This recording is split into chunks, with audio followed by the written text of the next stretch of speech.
Bonjour à tous. On va commencer avec un petit texte au niveau débutant, niveau A1. Par contre, je vais vous proposer quelque chose de différent. Qu'est-ce que je vous propose? Nous sommes très habitués à faire des productions écrites. Comme je vous ai dit, il y en a déjà énormément de vidéos disponibles. Mais aujourd'hui, je vais vous proposer plutôt un petit dialogue. Pourquoi? Parce que dans la vraie vie, on n'écrit pas des productions écrites tous les temps. Quand on va parler aux gens, on s'exprime à l'oral. La différence qu'on va faire normalement, c'est qu'on fait à l'oral à travers la production écrite. C'est-à-dire qu'on va travailler deux compréhensions en même temps. La partie des compréhensions, bien évidemment, elle est déjà là. Par contre, on va travailler la partie orale ensemble avec la partie écrite. Donc là, on a une petite consigne. Il y en a également un petit texte. Donc on va développer le texte. La consigne. Imaginez que vous soyez dans un magasin en France et que vous cherchiez du pain. Écrivez un dialogue entre vous et une personne qui vous aide. Utilisez des phrases simples pour poser des questions sur l'endroit, le prix ou les types de pains disponibles. Ok?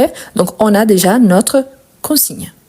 Ah, mais ici, je suis déjà au niveau B1. Essayez de développer avec un petit peu plus de contexte. Ici, je suis au niveau C1. La même chose. Ce qui change pour passer du niveau A1 au niveau C2, c'est la façon comme vous travaillez le vocabulaire que vous avez déjà et également la façon comme vous allez structurer votre dialogue. Mais le reste, c'est toujours la même chose. Donc ici, on va travailler un dialogue. Je vais essayer d'écrire avec une couleur pour un personnage et d'une autre couleur différente pour le deuxième personnage, de façon à ne pas mélanger quand il y a un qui s'exprime et quand il y en a l'autre. Au fur et à mesure, on va voir les différences et aussi les aspects qu'on va travailler dedans. D'accord? Bien. On va commencer avec le premier personnage que je vais écrire en vert. Donc là, on va commencer. On imagine donc que nous sommes dans un magasin, ok? Imaginons par exemple Auchan, Carrefour, Super U, Lidl, un magasin quelconque. Donc là, on peut dire bonjour. Normalement, on dit ça. Et quand on salue quelqu'un, et surtout si on va demander quelque chose, qu'est-ce qu'on fait? Normalement, on s'excuse. Pourquoi? Parce que nous sommes en train de déranger cette personne. Donc, excusez-moi. Je ne connais pas cette personne, c'est pour ça que je suis en train de la vous voyez. Donc, bonjour, excusez-moi. Et là, mon souci, je cherche du pain. Je suis direct, donc je pose déjà mon problème. Bonjour, excusez-moi, je cherche du pain. Ici, il y a un petit détail. Quand on parle directement sujet plus verbe. On a les pronoms plus verbe. Quand on écrit, normalement, on a l'habitude de faire une inversion verbe-sujet. Je vais vous donner juste pour vous montrer, ok? On s'excuse, quelqu'un pose la question, c'est parce que normalement, on est en train de déranger quelqu'un qui est en train de faire ses courses. Donc, si on arrive directement, bonjour, je cherche du pain. C'est trop direct, il manque la question de la politesse. Donc, excusez-moi, c'est justement parce que je suis en train de déranger cette personne qui était en train de faire ses courses tranquillement et moi, je suis là en train de l'embêter en posant des questions. C'est pour ça, d'accord? Donc, ici, je peux ajouter. Donc, je vais vous montrer des deux façons différentes juste pour illustrer ce que je viens d'expliquer par rapport à la façon comment on pose une question. Ok? Si je vous dis par exemple, vous pouvez m'aider, s'il vous plaît.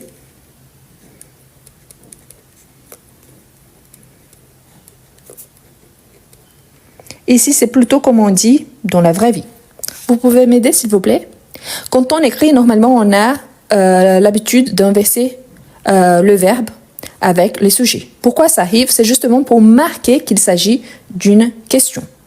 Notre objectif, c'est justement de travailler les aspects de l'oralité dans la partie écrite. C'est pour ça que j'écris « vous pouvez ».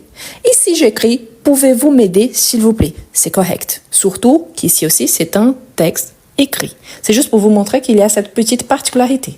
Donc, quand on parle et quand on écrit. D'accord? Ça, c'est le premier personnage. Le deuxième va lui répondre, donc je vais essayer d'écrire en vert. Ok? Donc on a, bien sûr,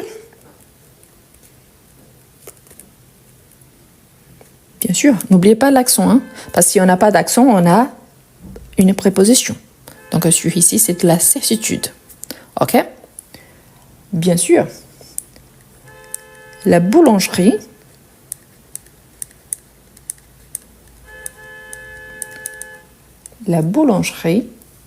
est au fond. Et au fond de quoi? Du magasin. Nous sommes dans un magasin. Et au fond, à droite. Donc, je donne plus d'indications pour que la personne puisse se retrouver. Donc, et au fond, à droite, près. Près, c'est un synonyme de proche. Près des fruits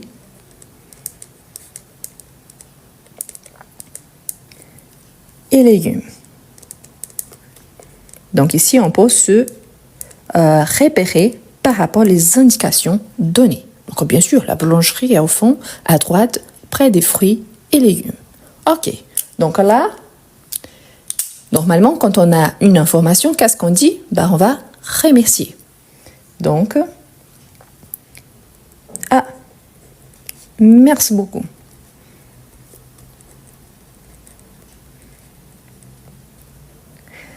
On pourrait arrêter ici. Oui, c'est un dialogue simple, mais que ça peut arriver vraiment dans la vraie vie.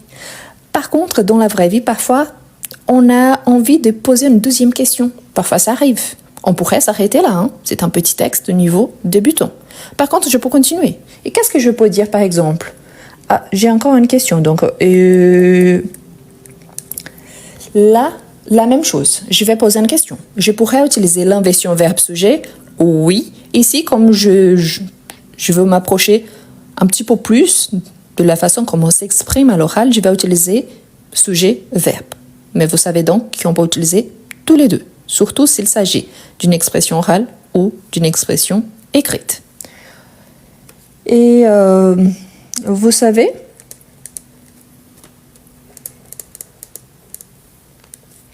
combien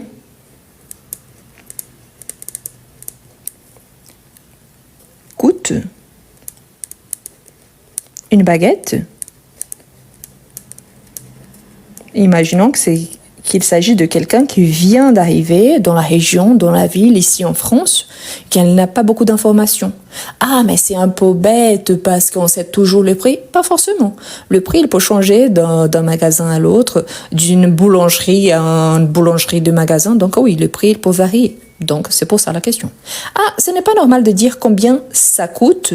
Oui, mais ici, combien, c'est les mots interrogatifs. Je pose la question à cette personne, donc vous savez combien coûte une baguette. C'est parce qu'il y a un prolongement de la question, ok? Si je vous dis directement, ça coûte combien une baguette? Donc c'est pour ça qu'on utilise le ça, parce qu'il remplace, il prend la place d'un sujet dans ma phrase, d'accord? Mais ça, c'est vraiment des choses qui peuvent arriver dans la vraie vie. Donc, oui, une baguette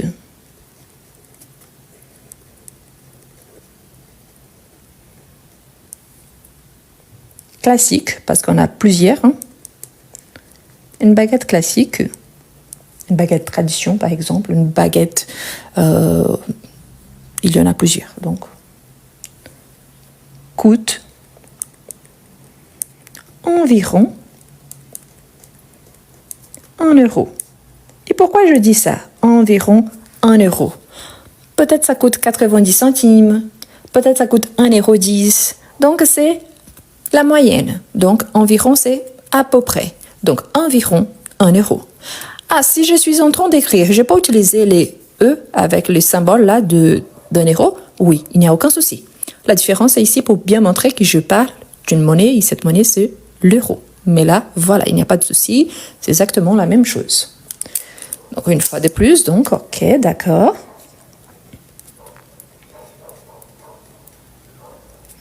Merci.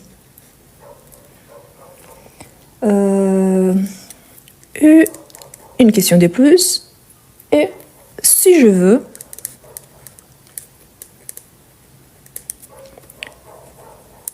du pain complet.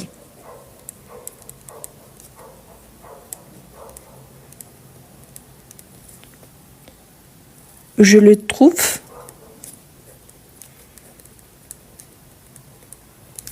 aussi là-bas. Vous voyez qu'ici, on est en train de travailler un dialogue niveau débutant. Qu'est-ce qu'on a dans cette phrase?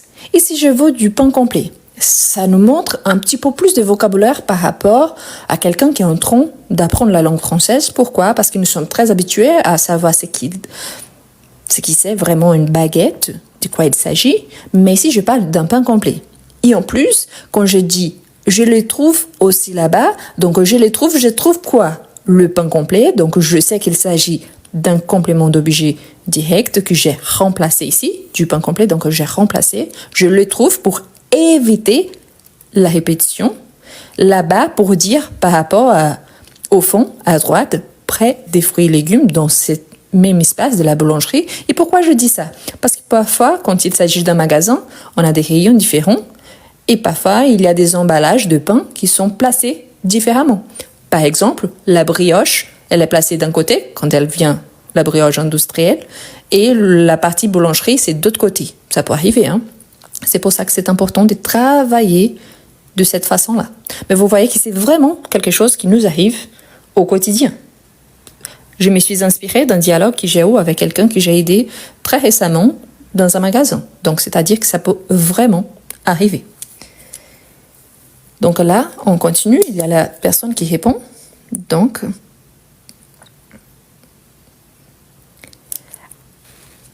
on ajoute « Oui, c'est donc la même section. »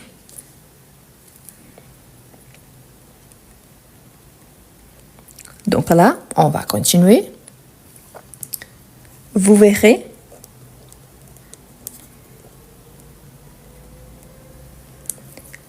des étiquettes.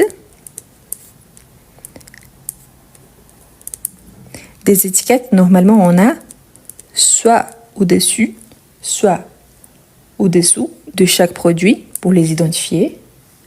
Donc, sur chaque. Donc, je vais passer la page. Après, je reviens pour qu'on lise ensemble et également pour la capture d'écran, ok? Des étiquettes sur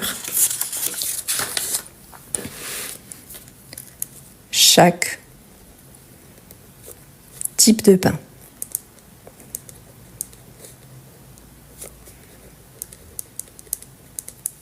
Ok, donc le monsieur a continué, ou la dame. Et on continue donc. Super. C'est quand même un dialogue assez simple. Hein? Donc on peut utiliser le super, on utilise un petit peu partout. Ah, mais ce n'est pas trop informel. Dans ce contexte, on peut l'utiliser parce que super, il est entre les deux. Entre la formalité et l'informalité, ça dépend vraiment du contexte. Donc super. Merci encore. Pourquoi? Parce qu'il a déjà remercié avant, donc merci encore. Pourquoi? Pour votre aide.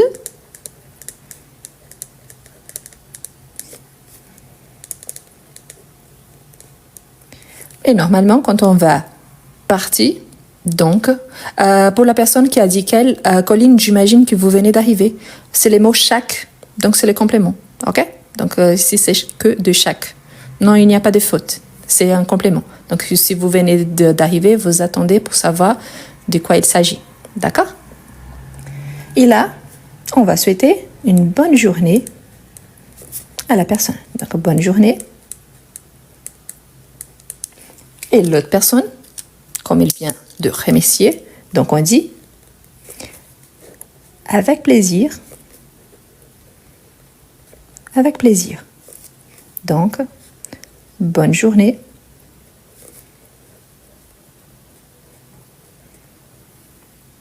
À vous aussi. À vous aussi, à vous également, donc à vous de même. Ça donne exactement le même sens. OK? Donc, qu'est-ce qu'on a là? Un petit dialogue très réaliste, de quelque chose qui peut se passer n'importe où en France. Donc, on dit, ici, on a bonjour, excusez-moi, je cherche du pain. Vous pouvez m'aider s'il vous plaît? Bien sûr, la boulangerie est au fond, à droite, près des fruits et légumes. Ah, merci beaucoup. Et vous savez combien coûte une baguette? Oh oui, une baguette classique coûte environ 1 euro. D'accord, merci. Et si je veux du pain complet, je les trouve où? Je les trouve aussi là-bas? Oh oui, c'est dans la même section. Vous verrez des étiquettes sur chaque type de pain. Super, merci encore pour votre aide. Bonne journée. Avec plaisir, bonne journée à vous aussi. Bon, vous voyez que le texte il est super simple, mais il est plus développé que les dialogues. Normalement, on va quand je vais à la boulangerie, je demande une baguette, parce qu'au moins, on va varier un petit peu plus. On pose des questions, on a des indications pour localiser un produit. On ajoute quand même le vocabulaire du magasin, des fruits, des légumes, le pain complet, les étiquettes. Donc, vous voyez que le dialogue, il est plus complet et en plus adapté si quelqu'un arrive vraiment en France. C'est super important de penser par rapport à ça, c'est parce que quand on arrive en France, indépendamment, si on habite en France, si vous habitez au nord et si vous vous déplacez en vacances vers le sud, si vous habitez au sud et vous partez en Bretagne pendant les vacances, des choses comme ça pour visiter une région différente, ça peut changer. Il s'agit du même pays, mais ça change. Moi, particulièrement, j'adore voyager, je voyage beaucoup ici en France. Et en plus, il faut penser aussi, quand il s'agit d'un touriste, quand il s'agit d'un étranger qui arrive en France, plus on a des vocabulaires par rapport à ça, c'est plus simple. Je sais que parfois nous sommes très très limités par rapport à nos connaissances, on a parfois honte de poser des questions, on a peur de ne pas comprendre la réponse, mais c'est important pour bien travailler également. C'est-à-dire qu'ici, on peut travailler de plusieurs façons différentes. Vous voyez que j'ai mis des couleurs différentes pour bien séparer qui est en train de dire quoi. Par contre, vous voyez que c'est un dialogue qu'on pourrait vraiment mener n'importe où, de la voir avec n'importe qui. Parfois même entre nous, hein. Nous sommes dans un magasin qu'on ne connaît pas trop, on est un peu perdu, il y a trop de monde, donc oui, on peut arrêter quelqu'un, on peut le saluer et ensuite poser une question. D'accord? Voilà. Bref, vous avez vu donc que c'est facile dans ce sens-là de développer un dialogue. L'objectif, c'est que si vous êtes au niveau A2, essayez de développer un peu plus, ajouter un petit peu plus de détails. Peut-être la personne, elle s'est perdue un petit peu et elle va arrêter quelqu'un d'autre pour poser plus de questions. Vous êtes au niveau B1. Imaginez-vous donc que vous êtes quelqu'un qui travaille dans le magasin et qui vous êtes en train d'expliquer où se trouvent plusieurs produits à plusieurs personnes différentes. Si vous êtes au niveau B2, essayez de développer comme si vous êtes, par exemple, je sais pas, soit un employé, soit l'employeur. Donc, vous êtes en train d'expliquer, vous êtes en train de gérer le magasin, ou alors il y a toute une famille avec plusieurs personnages différents. Parce que là, ça vous permettra de travailler de plusieurs façons différentes, ce dialogue-là. D'accord? Donc, c'est pour ça que c'est intéressant. Le fait d'être écrit ici, niveau débutant, ne vous limite pas. D'accord? Bon.